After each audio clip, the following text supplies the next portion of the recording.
Hello বন্ধুরা, সবাই কেমন আছো? আশা করি সবাই ভালো আছো। আর বন্ধুরা, অনেকদিন পর্যন্ত এখন অনেকদিন ভিডিও দিতে পারছি না, বিশেষ কারণে কেননা বাড়িতে একটু শরীর অসুস্থ ছিল, তার জন্য দেওয়া হয়নি।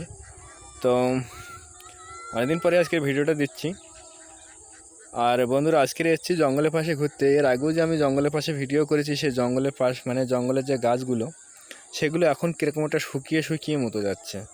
এই যে তোমাদের একটু ব্যাক ক্যামেরা করে দেখাচ্ছি, দেখে নাও অবশ্যই। এই যে বন্ধুরা, দেখতে পাচ্ছ যে গাছগুলো কীরকম শুকিয়ে শুকিয়ে মতো গেছে। গাছের পাতাগুলো, সব গাছগুলো এরকম, পুরো সব গাছগুলো এরকম শুকিয়ে শুকিয়ে শুকিয়ে শুকিয়ে গেছে। ছোট গাছ থেকে বড় গাছ পর্যন্ত সব গাছই শুকিয়ে গেছে। এই যে পাতাগুলো সব শুকিয়ে গেছে। এই যে এখান থেকে পুরো লাইন ধরনের অনেকটা গাছ পুরো শুকিয়ে গেছে। কি কারণে বলতে পারছি না, তবে এত সুন্দর সবুজ গাছ সব শুকিয়ে গেছে জঙ্গলে।